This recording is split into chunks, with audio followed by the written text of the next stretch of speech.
Ligne droite, vue de haut, Liselotte Dutreuil. Ah bah non, voilà, bonjour Lisa Dutreuil. Bonjour Maude, bonjour à vous chers auditeurs, bonjour à toute l'équipe.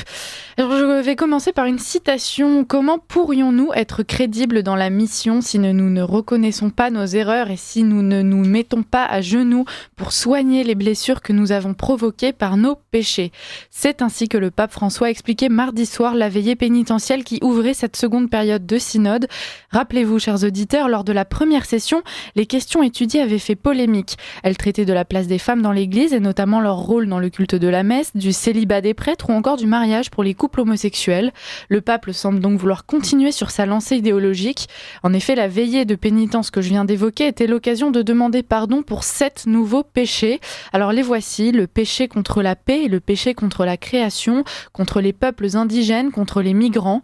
Arrive ensuite le péché d'abus, le péché contre les femmes, la famille, les jeunes et le péché de la doctrine utilisée comme des pierres à jeter. Et puis enfin, le péché contre la pauvreté et le péché contre la synodalité, le manque d'écoute, de communion et de participation de tous. Chers auditeurs, retrouver le lexique de la bien-pensance dans cette liste de péchés doit forcément vous troubler, si ce n'est vous révolter. Nous allons donc tenter de décrypter ceci, et c'est pourquoi nous recevons ce matin Laurent Dandrieux, rédacteur en chef des pages culturelles de Valeurs Actuelles, auteur en 2017 de Église et immigration, le grand malaise, sur le pape et le suicide de la civilisation européenne, et puis plus récemment de Rome ou Babel pour un christianisme universaliste et enraciné aux éditions Artege. Nous recevons également Julien Langella, journaliste et essayiste, auteur du livre Catholique et identitaire et puis cofondateur de Génération Identitaire, intervenant régulier pour Academia Christiana. Bonjour à tous les deux et merci d'être avec nous ce matin. Bonjour.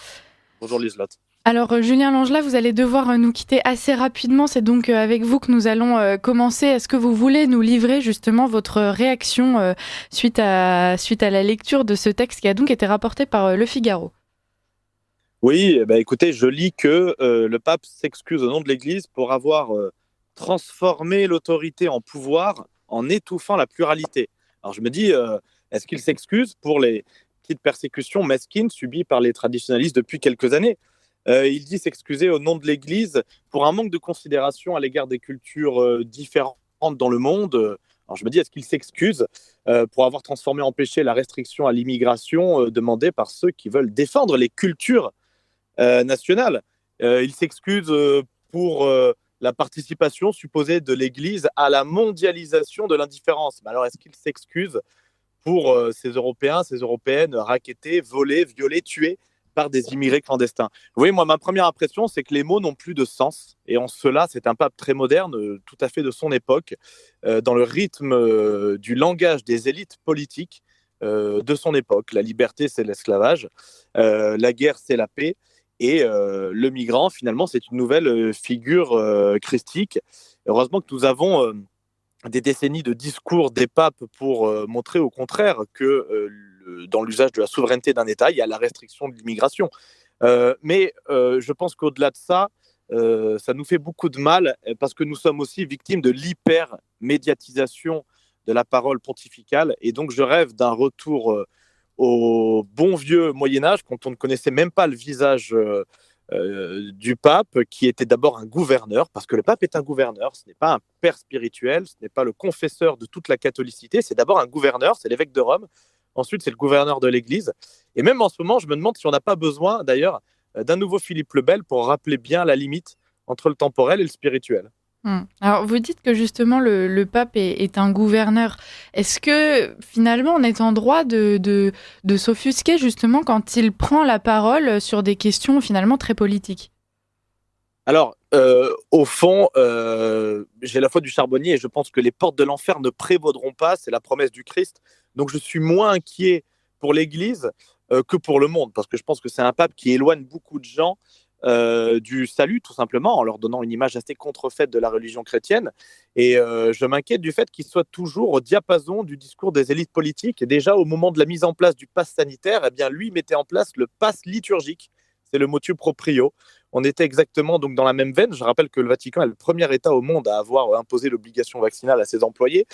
Donc, il y a en effet de quoi s'inquiéter d'un point de vue surtout de son influence intellectuelle, parce que en fait, c'est pas du magistère ce qu'il dit, il n'est pas infaillible. Et en même temps, je mets un bémol à ce que je viens d'affirmer, c'est que certes, c'est pas du magistère, mais ça fait du mal.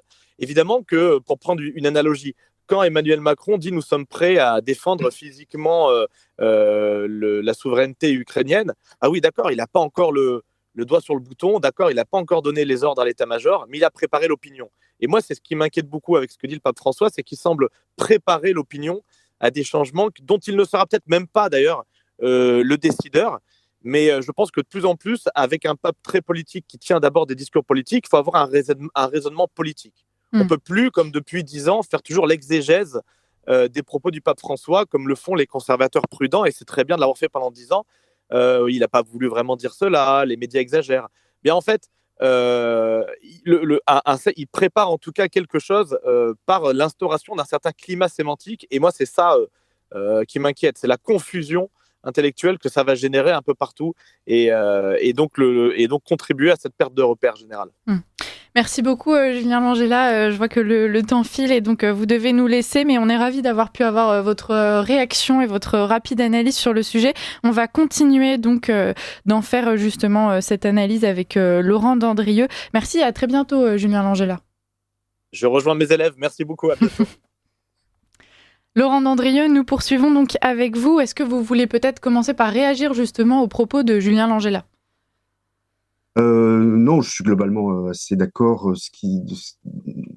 avec ce qu'il vient de dire, et notamment sur le thème de la confusion. Je pense qu'effectivement, ce pape aujourd'hui est de plus en plus un pape de la confusion et un pape d'une espèce de gloubi-boulga un peu doctrinal, tout à fait perturbant s'agissant d'un clerc qui est censé effectivement éclairer les consciences, mais qui en fait les embrouille.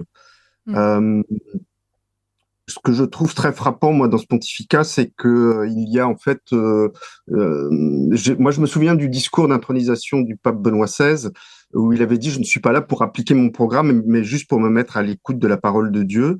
Et le pape François, c'est tout l'inverse. C'est vraiment, plus le pontificat avance, plus on a l'impression qu'il est là, effectivement, pour imposer son programme, une ligne toute totalement personnelle qui n'est pas fondée sur le magistère et qui est une ligne idéologique. Et on le voit bien avec ce catalogue de nouveaux péchés qu'il vient d'inventer. Et en fait, quand il dit un péché contre les migrants, en fait, ça consiste à ne pas être d'accord avec la position du pape François sur les migrants. C'est ça, le nouveau péché. Donc, on est vraiment sur une ligne personnelle et qui est une ligne idéologique. Et puis, ce que je trouve très frappant aussi dans ce pontificat, c'est que quand il dénonce avec véhémence quelque chose, quand le pape François dénonce avec véhémence quelque chose, on peut être à peu près sûr que c'est quelque chose qu'il fait lui-même très souvent.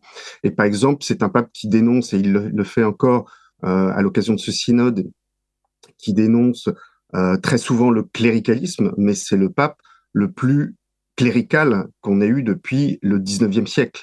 Il dénonce un péché contre la synodalité. Alors, on comprend pas très bien ce que ça veut dire, parce que il dit qu'un péché contre la synodalité, c'est empêcher l'avènement d'une église symphonique. Alors, il faudrait définir ce que c'est qu'une église symphonique. On voit pas très bien.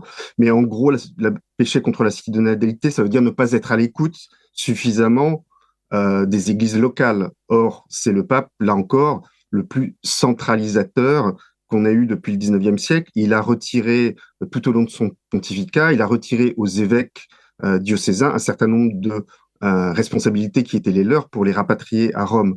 Quand il dénonce aussi un péché qui consiste à utiliser la doctrine comme une pierre à jeter sur les gens, on pourrait aussi lui opposer le fait que lui, souvent, utilise la miséricorde, ce qu'il appelle la miséricorde, comme une pierre à jeter contre ses ennemis. C'est-à-dire que quand on n'est pas d'accord avec sa conception de la miséricorde, eh bien, on devient un ennemi, et il est volontiers prompt à vous agonir d'injures assez peu miséricordieuses.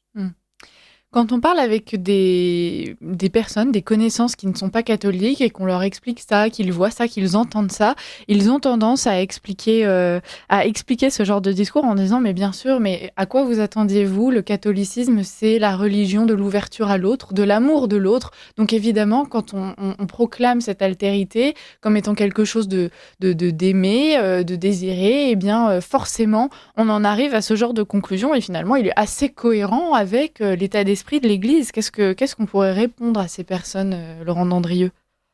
Alors, j'ai écrit tout un livre pour répondre à ça, donc je pourrais leur répondre de lire Rome ou Babel. Mais plus sérieusement, je pense que l'amour de l'autre, ça n'est pas la naïveté, ça n'est pas l'ingénuité, ça n'est pas la confusion et ça n'est pas l'abandon de toute exigence de bien commun.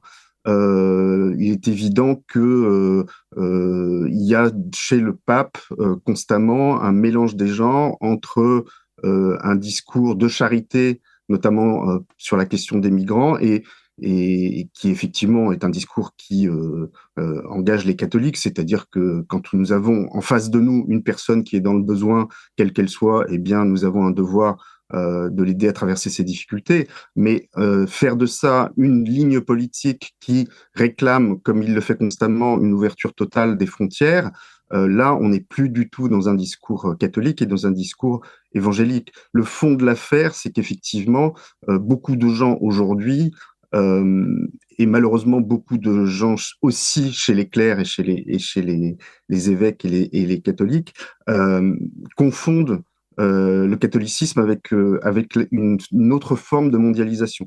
C'est-à-dire que le catholicisme serait par définition l'ouverture des frontières, l'abolition des identités, l'abolition des solidarités particulières et notamment des solidarités nationales. Or, le catholicisme, c'est tout le contraire, c'est la fraternité d'une humanité solidaire dans le respect des identités locales et des cultures locales. L'Église catholique s'est toujours enracinée dans des peuples, dans des cultures, dans des histoires, et elle est le contraire, en fait, d'un mondialisme.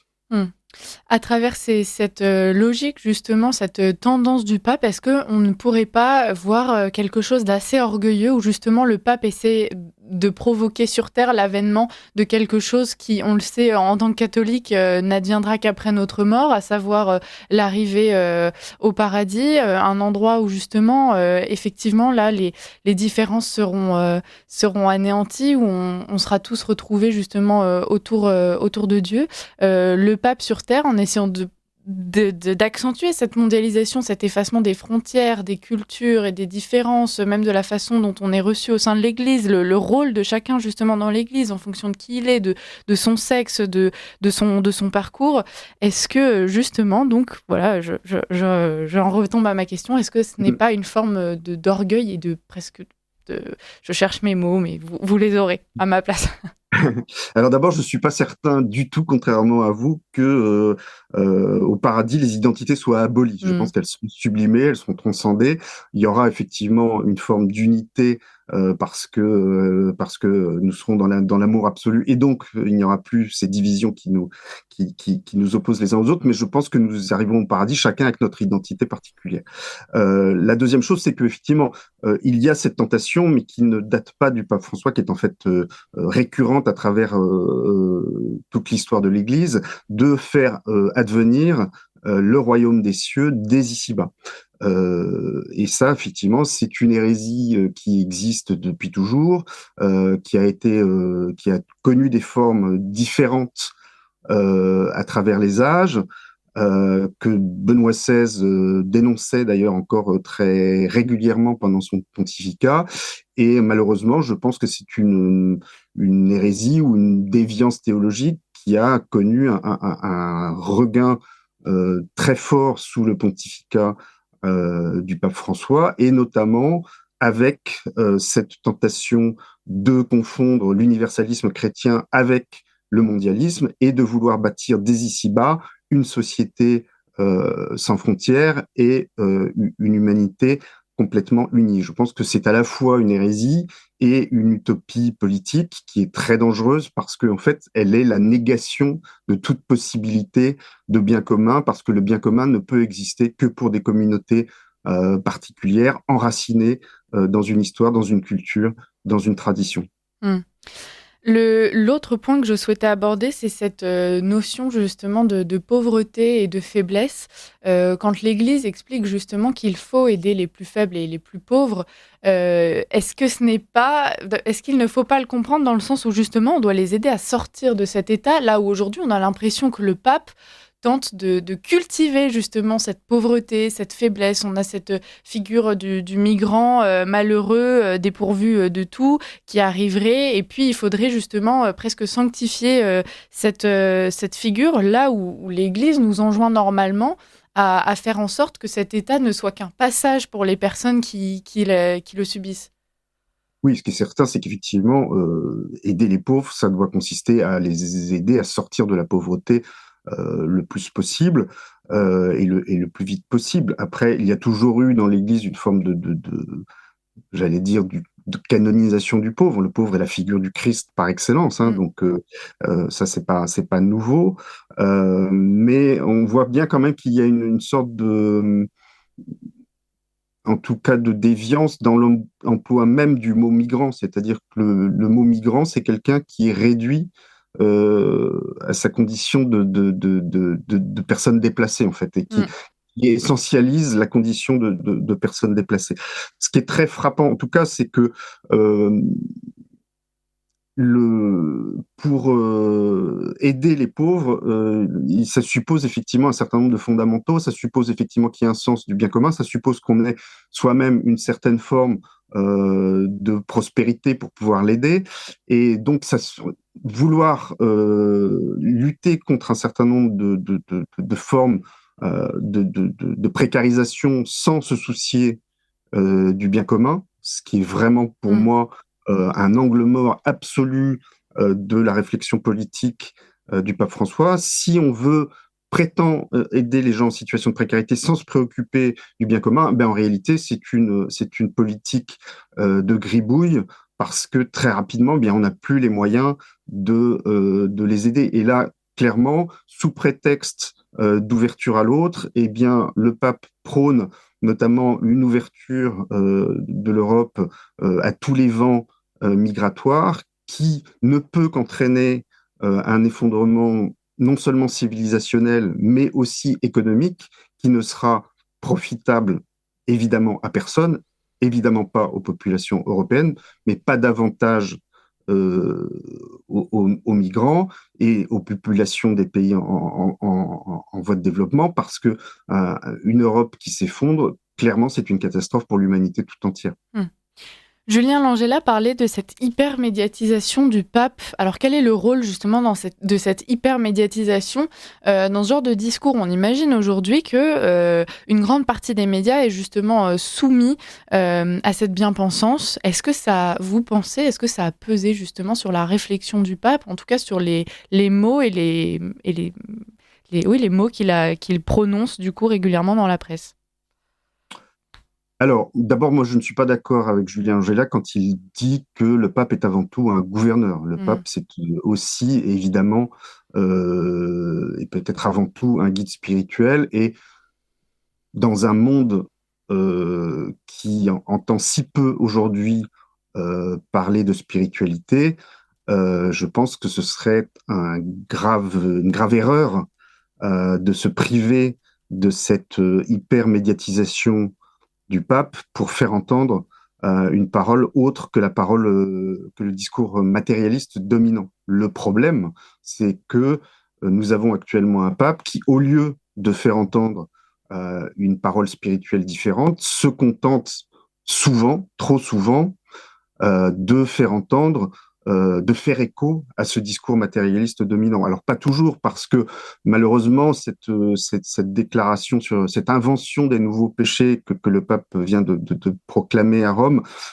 fait suite directement à son voyage en Belgique, où il faut quand même saluer le pape quand il dit des choses remarquables. Il a jeté un énorme pavé dans la mare de l'avortement en proposant de canoniser le roi Baudouin et l'ancien roi de Belgique, et en proposant de le canoniser justement parce qu'il avait eu le courage, en démissionnant en quelque sorte de son trône pendant 36 heures, de s'opposer à la promulgation d'une loi dépénalisant l'avortement.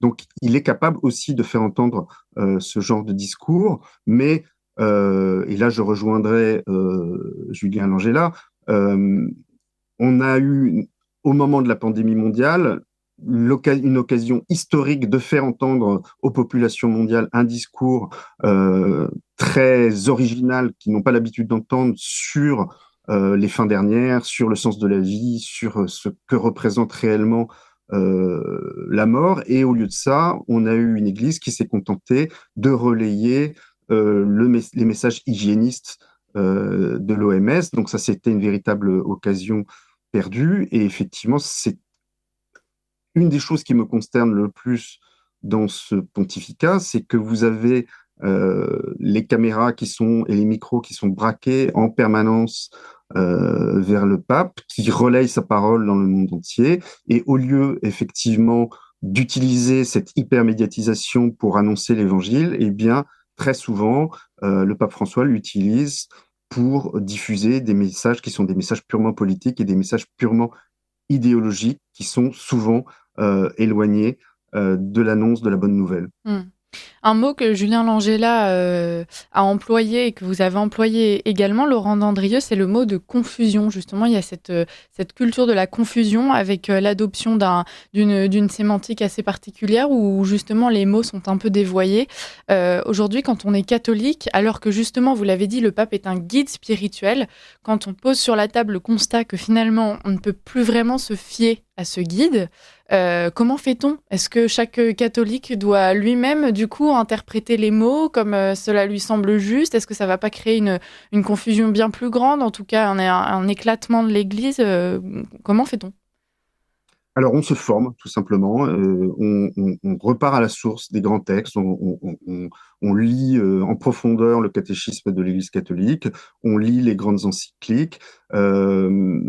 L'Église ne se résume pas au pape. Il y a actuellement tout un tas de prêtres et de prélats courageux qui publient des livres très sérieux, très solides, où on peut trouver encore écho de la bonne doctrine. L'Église ne se résume pas au pape et l'Église ne se résume pas non plus au pape régnant. Et moi, je conseille vivement de se tourner vers les écrits de Benoît XVI.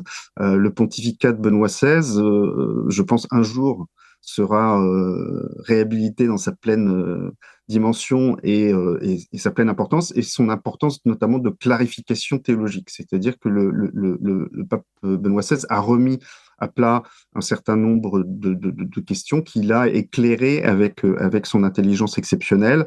Et les textes de Benoît XVI sont vraiment extraordinairement éclairants et peuvent être considérés comme une sorte d'antidote, sans vouloir faire de polémique de bas étage, mais souvent à la confusion extraordinaire des textes du pape François. Ce qui est vraiment frappant dans ce pontificat, c'est la négation de la notion de magistère. C'est-à-dire que le magistère, c'est quoi? C'est un discours de l'Église qui est en développement constant, mais en étant toujours relié à la source, et la source ultime qui est la parole du Christ. Et donc, c'est un discours qui se développe, où on peut préciser des choses, on peut les éclairer, on peut les expliquer, mais qui est toujours relié à la source. Le discours du pape François est un discours complètement autoréférentiel qui se réfère très peu à ce magistère. Et quand vous lisez les encycliques, notamment, ou les textes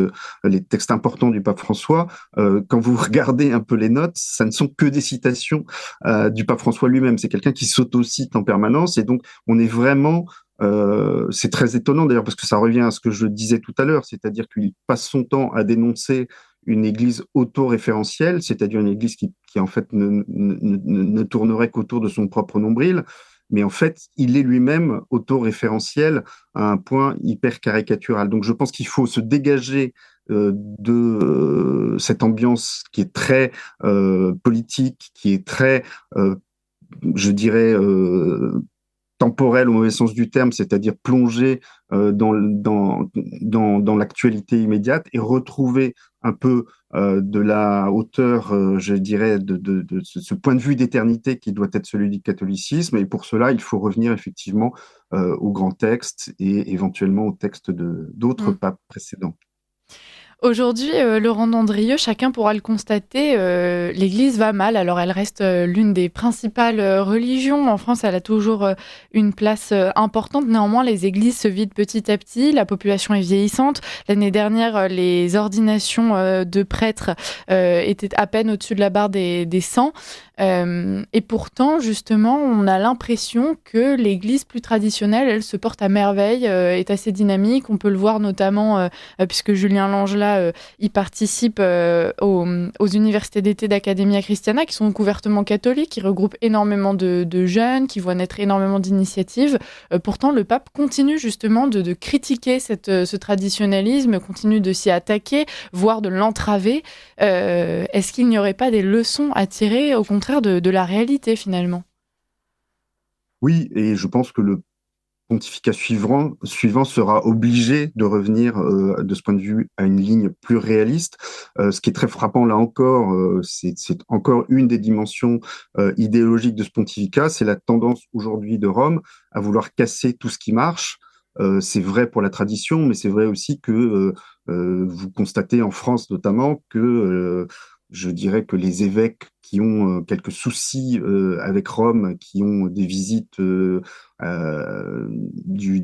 d'observateurs du Vatican un peu agressifs, sont généralement les évêques de diocèse qui marchent plutôt bien en termes de vocation notamment.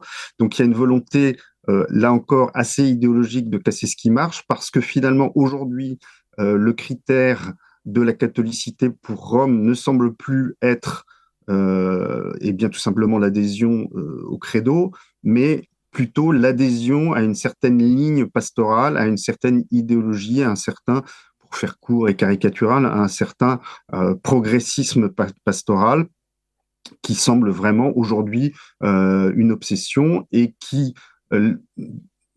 comment dire, qui est la cause que le pape François voit l'essor de la mouvance traditionnaliste comme un danger, au lieu d'y voir une source de renouveau, un vivier de conversion très important. Donc effectivement, il y a cette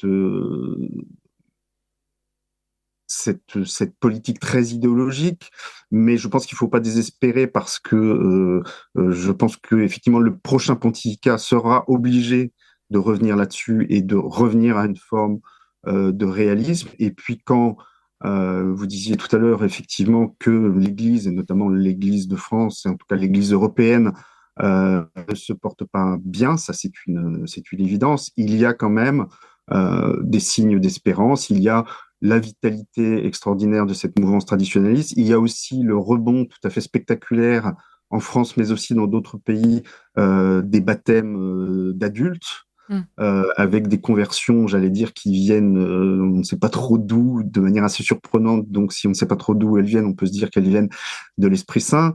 Donc, il y a des raisons sérieuses de ne pas désespérer de l'avenir du christianisme en Europe. Mais pour que ce rebond soit solide et se perpétue, il faudrait effectivement que l'Église cesse, rompe avec ce discours idéologique, et notamment avec cette fâcheuse habitude qu'elle a prise sous le pontificat de François de stigmatiser tout ce qui est identité nationale, tout ce qui est culture nationale, tout ce qui est particularisme, qui sont au contraire un vivier d'évangélisation extrêmement important. Et on pourrait conclure, il nous reste 2 minutes, Laurent Dandrieux, peut-être avec une réponse justement à tous ceux qui, face à ces dérives, à ces discours que vous avez dit qu'on peut simplifier en qualifiant de progressistes, qui choisissent justement de rompre radicalement toute allégeance justement au pape, à Rome. Est-ce que vous auriez une réponse justement à leur apporter?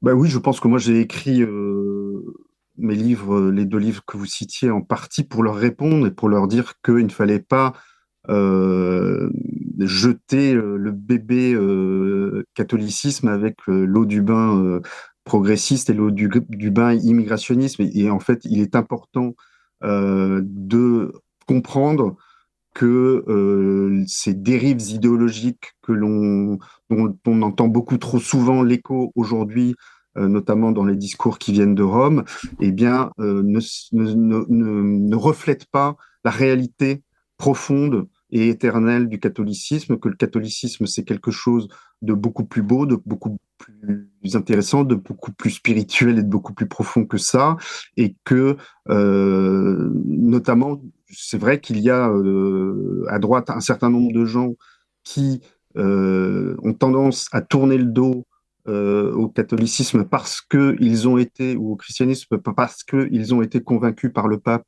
que le christianisme était un autre nom du mondialisme. Et j'ai voulu aussi écrire ces livres pour leur démontrer que c'était tout le contraire et que le catholicisme était en réalité le meilleur ami de l'enracinement. Merci beaucoup Laurent Dandrieux pour cette interview et puis également pour vos ouvrages. Donc on invite nos auditeurs à se procurer si jamais ils veulent creuser toutes ces questions. Je rappelle les titres: Église et immigration, le grand malaise sur le pape et le suicide de la civilisation européenne. Et puis plus récemment, donc Rome ou Babel pour un christianisme universaliste et enraciné aux éditions Artege. Vous êtes également Laurent Dandrieux, le rédacteur en chef des pages culturelles de Valeurs Actuelles. Merci beaucoup d'avoir été parmi nous ce matin et puis à très bientôt.